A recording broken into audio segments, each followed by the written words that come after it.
My parents refused to pick up my son while I was in surgery, but when they came back begging for $15,000, I gave them something they'd never forget. My name is Diana. I grew up in a small town called Cedar Hill, where winters came with sharp icy winds and summers smelled like fresh grass and warm apple pie. But my childhood memories were never as warm as those summers. When my little sister Madison was born, I was 6. My parents hugged me and said I'd have a best friend forever. What they didn't say was that I'd become invisible in my own home. Brr. I remember the day Madison came home. Mom had a whole table set with balloons, cake, and cards hanging all over the living room. I was told to stand aside. "Don't touch anything, Diana. It's all for Madison," Mom said, her voice more like a command than advice. From that day on, every spotlight in the house seemed to shine on my sister. Madison was Mom's little angel and Dad's princess, and me, I was the one pouring water, mopping floors, and doing homework alone. Every morning, Mom cooked breakfast exactly how Madison liked it. Heart-shaped pancakes with maple syrup and chopped strawberries. I got a cold piece of toast and a cold stare. Once, I needed new glasses because I couldn't see the board in class anymore. Dad looked at me and said, "Make do with the old ones. Madison's birthday is coming. We need to save for a big cake." I didn't respond. I just nodded quietly. 2 weeks later, Madison asked for a pink bicycle with a flower basket. Dad handed over his credit card without blinking. Brr. I used to think I was just too sensitive, that I was imagining things. But when I was 12, the truth hit me like a slap. I had made it to the state finals of a writing competition, an honor given to only one student from the entire school. I excitedly showed the invitation to my mom, hoping for praise. She glanced at it and set it down in the sink. "Madison's birthday party is this Sunday. Try to get there on your own. I'm busy."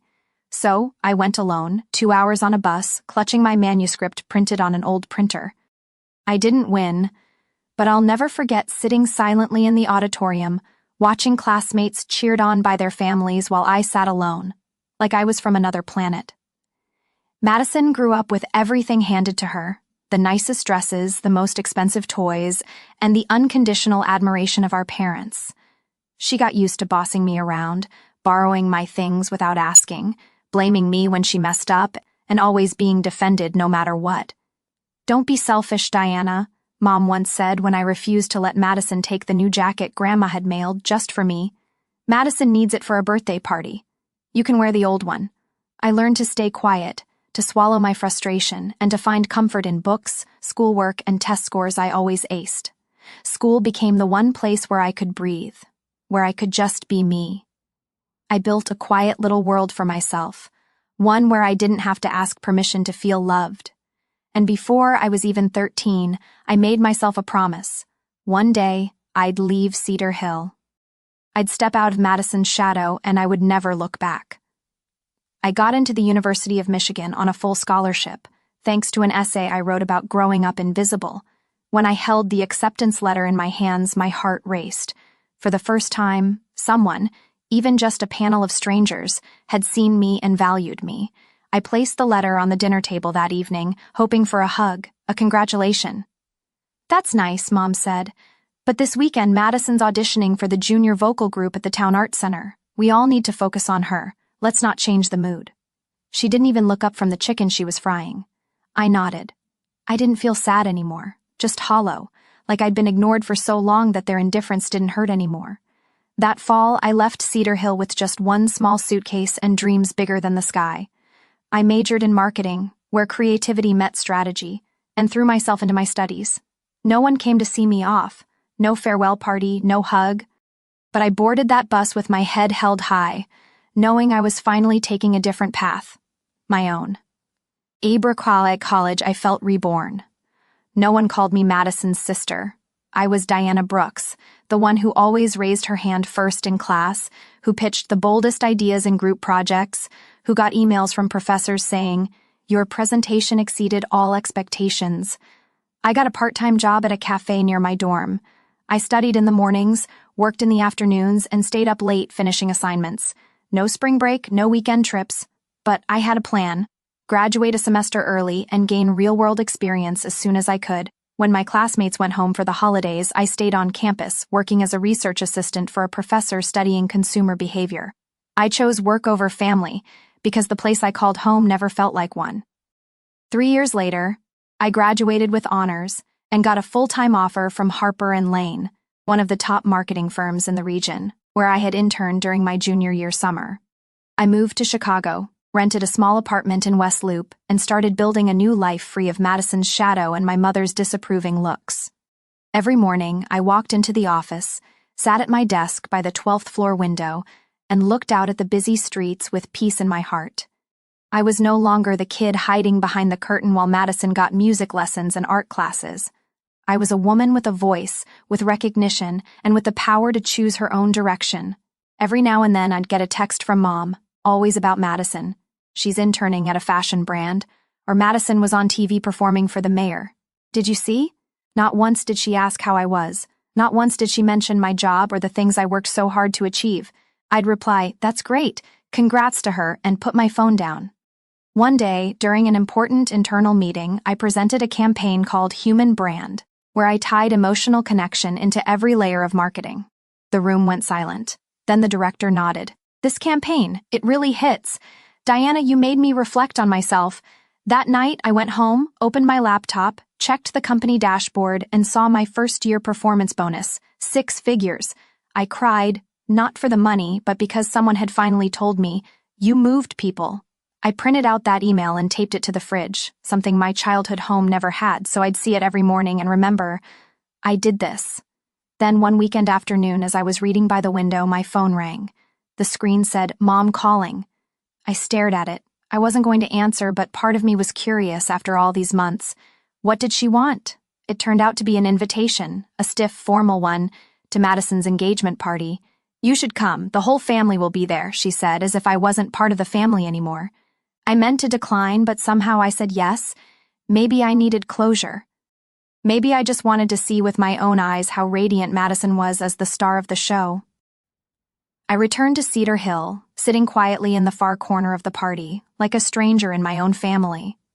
No one asked about my job or life in Chicago. Mom spoke to me in soft, surface-level tones just for appearances. But one person stood out. Andrew, the groom's best friend. He was a freelance photographer from Austin, back in town temporarily for a community project. We only talked for a few minutes at the party, but ended up texting for hours afterward. Andrew wasn't like any man I'd ever met. He didn't look at me through the lens of Madison's sister or as a resume or performance score. He looked straight at me and truly listened. "Hey bro, we started a long-distance relationship, and one late autumn day he moved to Chicago with an old camera and 2 stray cats he was fostering. A year later, I said yes to his proposal in the middle of a rainy afternoon. Before he could even kneel, I blurted out, yes. We laughed all the way home. Abraham marriage hasn't always been easy, especially with both of us chasing our passions. But Andrew always knows how to make me feel loved, even if it's just a hot cup of coffee when I wake up or a sticky note on my laptop that says, 'You're still amazing today.' We welcomed our son Elliot when I was 32, a little boy with his father's gray eyes, and a smile that made me feel like I wasn't missing anything in life. I used to fear motherhood, afraid I'd repeat the way my mother treated me. But Elliot taught me that love isn't something you have to fight for. It's something that blooms naturally when you truly want the best for someone. Those first nights, I walked around the living room holding my baby, lulling him to sleep with soft jazz playing in the background. Andrew would usually sit at the corner table editing photos, but he always looked up whenever I sighed. "Let me change the diaper," he'd say, like it was a rescue. And I realized that was the family I had once dreamed of. Elliot grew up in a small apartment filled with drawings and storybooks, where every cry was met with patience, not frustration. We didn't have much, but we had enough. Enough so that Elliot would never have to ask, "Mom, do you love me?" Like I used to wonder for years. But everything started to shift when Elliot turned 3. Andrew accepted a major project in Seattle, one that would last 6 months. I supported him going. His career mattered just as much as mine, but the distance began to stretch between us. Calls got shorter, replies to texts came slower. Then one Tuesday night, just after I put Elliot to bed, Andrew called, "Diana, I think we need to talk." He hesitated. "I've met someone in Seattle. It didn't start out serious, but now..." Abraher, I didn't cry, I didn't yell, I just felt a familiar emptiness wash over me, like an old song. It was the same hollow feeling I'd had when my mom brushed off my achievements to praise Madison. And now it was back in a different form. The man I loved most had taken a road that didn't include me or Elliot. Andrew apologized over and over. He said he would still be a responsible father, that he'd support Elliot, that he wouldn't disappear. But the family I thought was solid was now just me and my son. That night I sat on the floor, leaning against Elliot's crib. He slept soundly, unaware that his world had just shifted. I looked at him and silently promised I would not let him grow up the way I did. Even if it was just the two of us, Elliot would know that to me, he was never an afterthought. He was my priority, my love, my everything. After that fateful call, Andrew packed his things and moved out. No shouting, no fight. Everything ended as quietly as it had begun. Just me alone in the kitchen the next morning, staring at the empty space where his coffee mug used to sit. I didn't let myself fall apart. Not for Elliot. He needed an adult who could face the world, not a mother who cried every time he fell asleep. And when everything seemed like it was falling apart, something unexpected happened. From the last place I thought it would, Andrew's family. The very next day I got a call from Sarah, Andrew's mom. Diana, he told us everything, she said softly over the phone. We don't know what to say, but what we do know is this. You and Elliot are still part of this family. I held the phone in silence for a long time. For a moment, I had believed that when Andrew walked away, his whole side of the world would turn their backs on me too. But they didn't. Sarah still called me dear. And in that moment, it felt like a lifeline. Tom, Andrew's dad, stopped by the following weekend with a bag full of Elliot's old favorite toys from their house. He bent down to Elliot's level, holding out an old toy truck with a smile. This little guy said he missed you, so I brought him to visit. Elliot squealed and hugged Tom like nothing had changed. And the truth was, with my son, love hadn't changed, not one bit. But the person who brought me to tears was Rachel, Andrew's youngest sister, who'd always been the quiet one. She visited on a cold, rainy Saturday afternoon, bringing homemade ginger cookies and a tiny t-shirt that said, "My aunt is awesome. We might not be sisters-in-law anymore," Rachel said, "but I'll always be Elliot's aunt." I nodded, unable to speak. After that, every weekend, Elliot was picked up to spend time with his grandparents. Sarah taught him how to bake. Tom showed him how to plant tomatoes in the backyard. Rachel would sit and draw with him for hours. I called them magic classes. Elliot called it his second home. Ibrahim.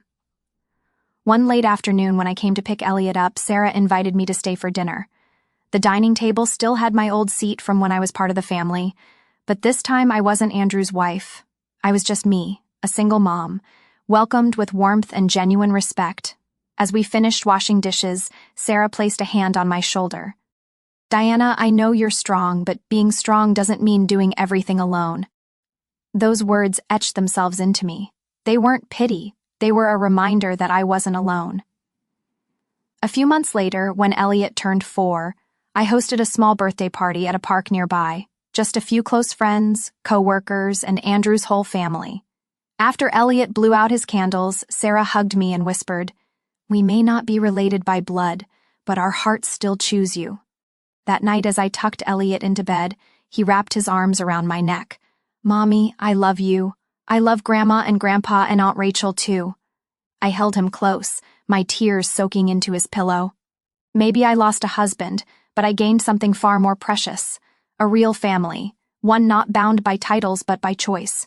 I watched my son sleeping, the nightlight casting a glow over his tiny face. I made a silent vow. No matter what happens, I will never let him grow up without love. And if the world ever turns its back on me again, I'll turn it around just to keep him in the light. As time passed, life with Elliot settled into a steady, gentle rhythm.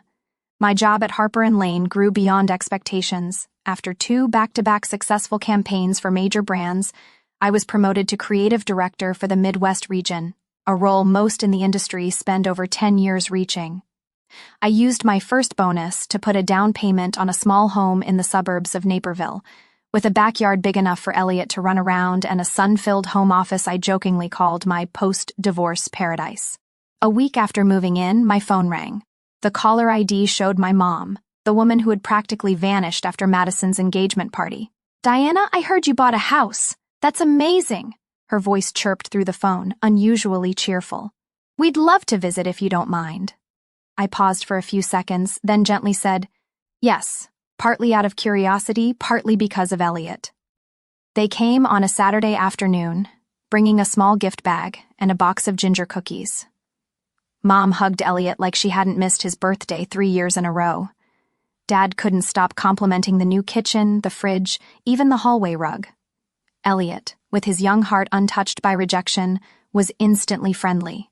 He showed them his drawings, gave them a tour of the house, and even handed Grandma a paper crown he made himself. I stood at a distance, unsure if my heart should melt or freeze. Ibra.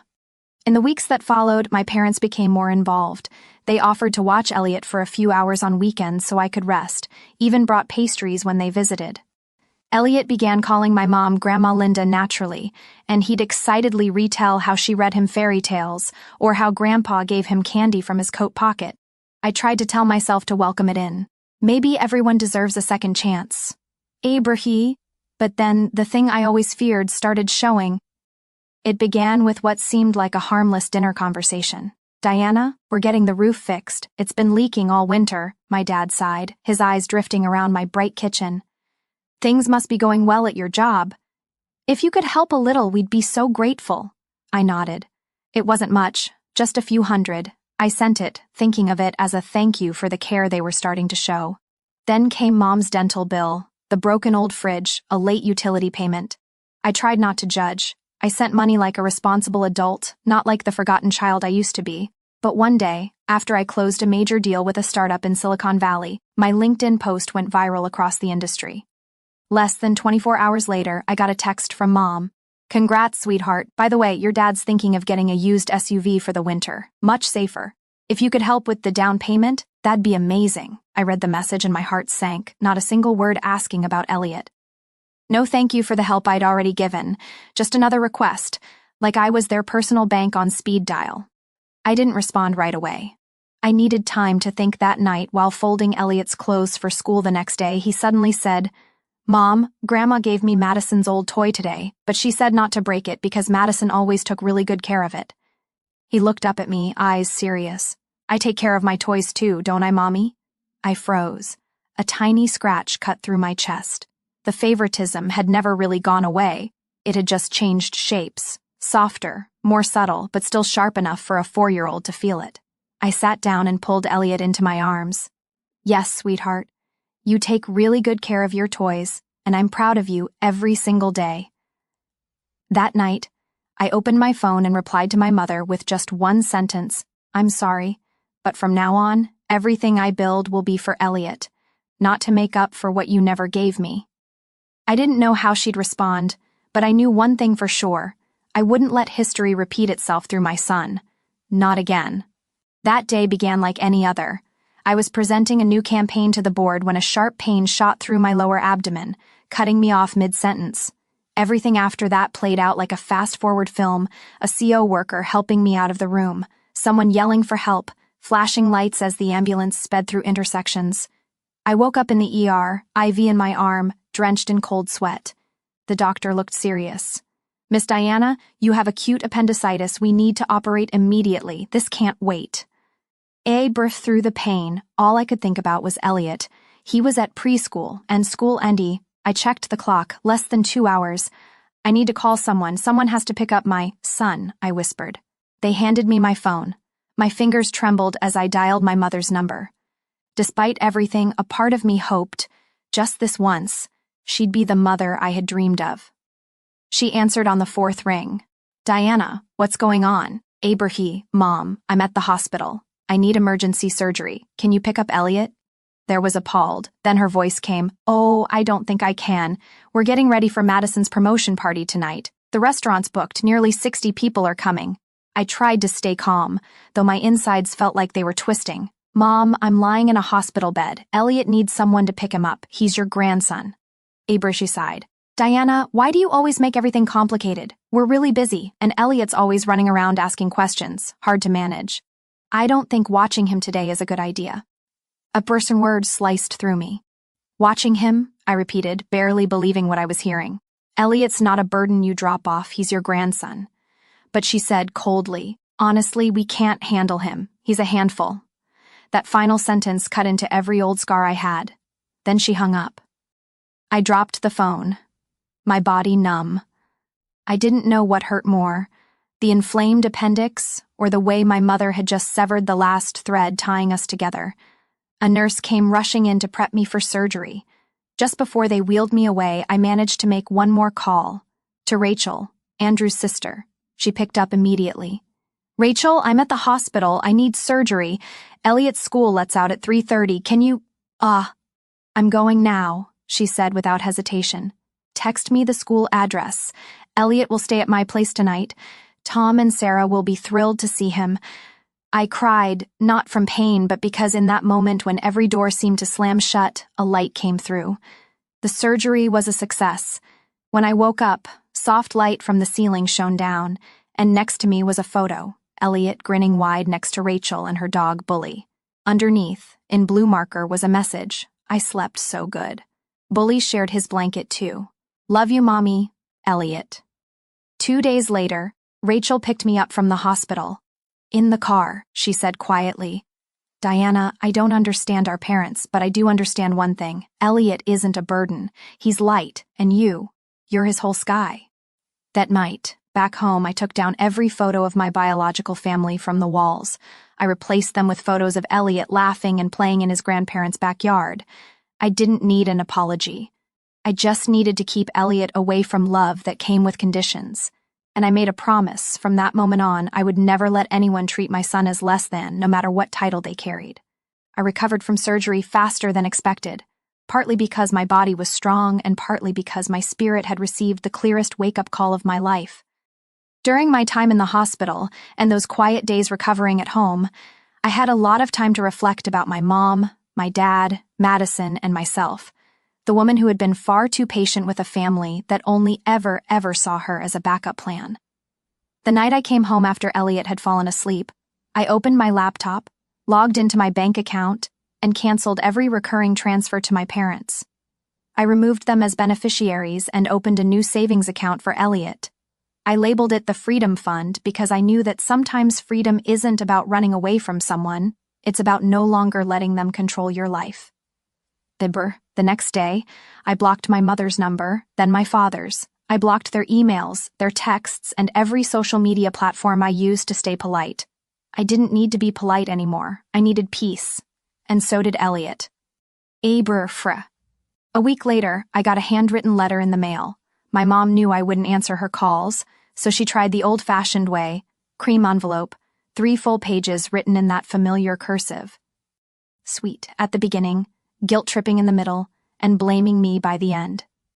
She wrote that they were having serious financial trouble because Emma couldn't help as expected, that Dad had been denied a loan for a new car, that the house was at risk of foreclosure if they couldn't cover the winter bills, and the final line, "You're our only hope." Ebruk. I folded the letter without reading it a second time.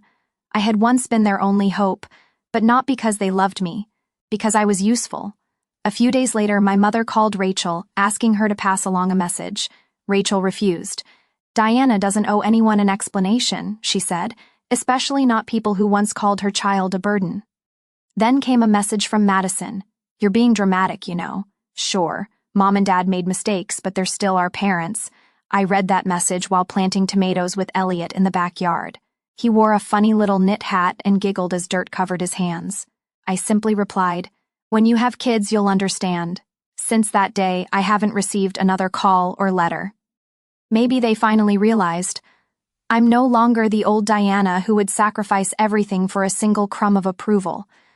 I've learned to stop begging for love and to start creating safety for myself and my son. A month later, I was walking with Elliot at the park when we ran into his former preschool teacher. She looked at me and said, "You seem healthier and happier than I've ever seen you." I smiled. I just learned the most important lesson of my life. Not everyone who shares your blood is truly family. In the evening, while Elliot was curled up in my lap watching cartoons, he looked up and asked softly, "Mom, how come Grandma and Grandpa don't come visit anymore?" I hugged him tighter and ran my fingers through his hair. "Because I want to protect you from people who don't truly love you, and you deserve to be loved with a whole heart, not with conditions." Elliot nodded, then went back to watching his show like the world kept turning in the simplest way. But for me, that moment was the clearest sign I had done the right thing. I don't know how my parents are doing now. I don't know if they still hope I'll come back or if they've shifted all their expectations onto Madison. I don't check in. I don't ask. I don't care. Because now I don't live for approval anymore. I live so Elliot knows that real love never comes at the cost of your dignity. Life for Elliot and me, after all the cuts, after all the firm choices, feels light. Not because there aren't hard days, sleepless nights from work, or sudden fevers, but light because I no longer carry the weight of needing to be accepted, no longer flinch at every message or phone call from people who once called themselves family. We started rebuilding our lives in our own way. Early mornings with coffee brewing while Elliot doodled at the kitchen table, Sunday dinners at Tom and Sarah's. Tom always made Elliot's favorite barbecue, and Sarah knew my taste down to the last spoonful of sauce. Rachel, with her ever-present camera, captured the most beautiful frames of this little family I never thought I'd have. One day after gardening, Elliot sat on the porch steps with crayons and drawing paper. He was sketching a big tree with wide branches, each branch holding a person. I asked, "What kind of tree is that, sweetie?" "A family tree," Elliot replied, pointing to each one. "This is you, this is me, this is Grandpa Tom, Grandma Sarah, Aunt Rachel, and Max." Max was the little dog Rachel recently adopted, now Elliot's best buddy. That's when I realized not a single name from the past, from those who hurt us, appeared on that tree. No Linda, no James, no Madison. Elliot had chosen his family, and he chose right. At night, when he was fast asleep, I'd often sit alone in the living room, soft yellow light spreading across the wooden floor. I think about the days in Cedar Hill when I was the quiet girl behind the door, watching Madison get showered with praise while I was left with a bowl of cold cereal. Now I wasn't standing behind any doors anymore. I had stepped out, carved my own path, and built a home where happiness didn't need anyone's permission. One afternoon, Rachel and I took Elliot to the fall festival at Central Park. When he asked to ride the ponies, Rachel beamed. Aunt Rachel is the official photographer today. She took dozens of pictures of Elliot, his eyes sparkling in the golden autumn sun.